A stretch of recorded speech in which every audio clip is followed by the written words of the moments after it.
બધા વૈષ્ણવોને જય શ્રી કૃષ્ણ. આજે આપણે બનાવવા જઈ રહ્યા છે આમ પાક.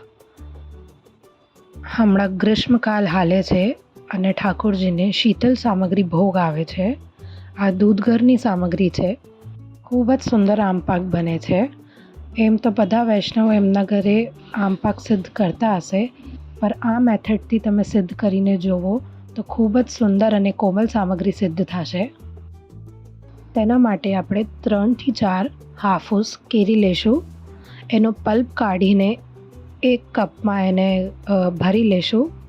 વગર જલ અને દૂધના આને તૈયાર કરવાનું છે અને 125 ગ્રામના કપમાં આપણે આને આખો ભરીને લઈ લેશું.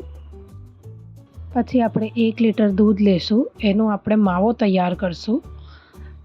એપ્રોક્સ 125 ગ્રામ આનો માવો તૈયાર થઈ જશે. તેના પછી આપણે 125 થી 150 ગ્રામ તરેલી ખાંડ લઈશું.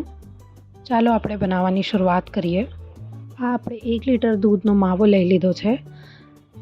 1 લીટર દૂધને આપણે ફૂલ ગેસ ઉપર રાખીને ઉકાળવા મૂકશું અને કન્ટિન્યુ એને હલાવશું, એટલે 1 લીટર દૂધનો માવો તૈયાર થઈ જશે.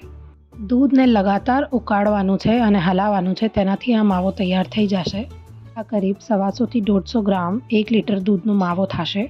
મેં આગળ વિડીયોમાં પણ તમને લોકોને બતાવ્યું છે કે આપણે માવો કેવી રીતે તૈયાર કરશું.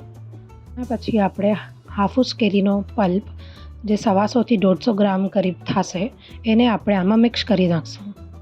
આપણે ગેસ ચાલુ કરશું અને આ બંનેને આપણે શેકી નાખશું.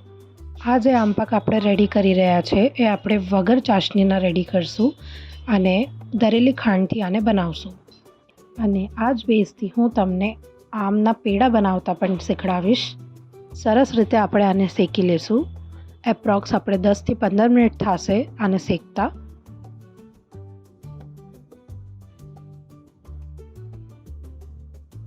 આને આપણે એટલું શેકશું કે કઢાઈથી માવો છૂટવા માંડશે. આના સિવાય હું તમને ઘણા બધા બીજા પ્રકારના પણ માવા શીખડાવીશ. ઘણા અલગ પ્રકારના માવા પણ સિદ્ધ થાય છે. હવે આપણે આમાં 1 ટેબલ સ્પૂનના જેટલું ઘી પધરાવશું અને કન્ટિન્યુ હલાવશું. સરસ રીતે આપણે આની શેકાઈ કરશું. હજી આને પ્રોપર શેકાતા 5 મિનિટ લાગશે.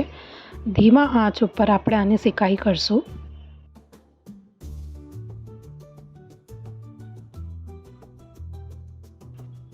હવે આ શેકાવા માંડ્યું છે.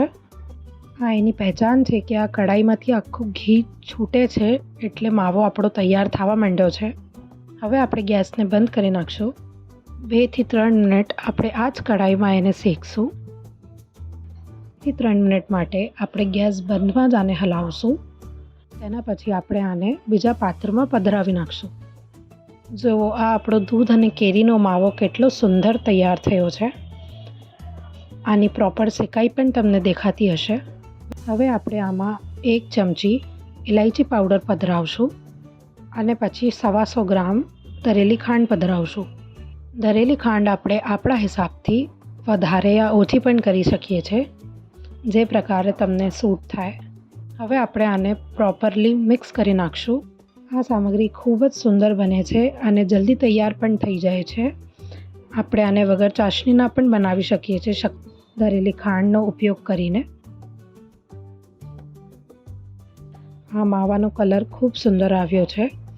અગર તમને હાફૂસ કેરીનો ન બનાવવો હોય તો તમે બીજી કેરીનો પણ બનાવી શકો છો. બસ તમે એક વાતનું ધ્યાન રાખજો કે જે તમે મેંગો પલ્પ યુઝ કરો એને તમે મિક્સરમાં પ્રોપર રીતે મિક્સ કરીને યુઝ કરવાનું છે. પ્રોપરલી ગ્રાઇન્ડ કરીને એને યુઝ કરશો તો સામગ્રી ખૂબ સુંદર બનશે. હું તમને આ બેઝથી 2 વસ્તુ બતાવવાની છું. એક આમ પાક બનાવશું આપણે અને એક આમના પેડા. સૌથી પહેલાં આપણે પેડા બનાવશું. સૌથી પહેલાં આપણે જરાક માવો લેશું, એને ગોલ શેપમાં કરી લેશું. તેના પછી પેડાનો સાચો લઈને એમાં શેપ કરી દેશું. આ જ રીતે આપણે બીજા પેડા પણ તૈયાર કરી લેશું.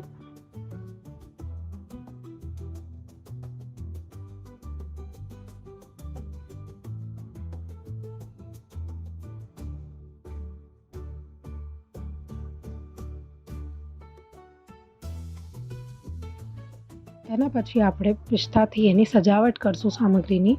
સજાવટ કરીને સામગ્રી ખૂબ જ સુંદર લાગે છે. આ આપણા આમના પેડા તૈયાર થઈ ગયા છે. હવે આપણે આમ પાક બનાવશું. તેના માટે આપણે એક ટ્રે લેશું.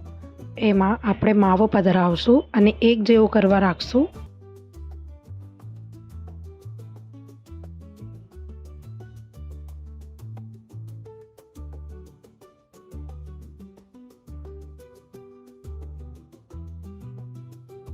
એના માથે આપણે બરફ પધરાવશું.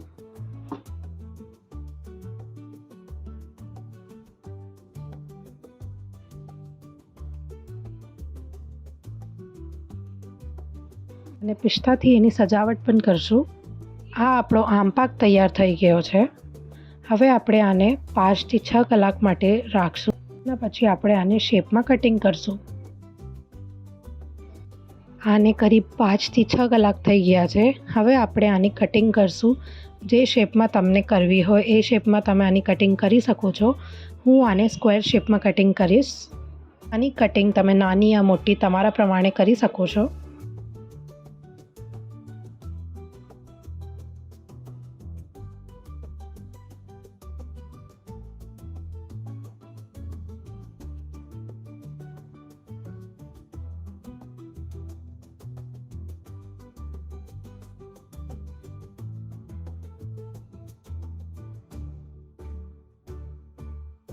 આ આપણો આમ પાક તૈયાર થઈ ગયો છે. ખૂબ જ સુંદર આમ પાક બન્યો છે.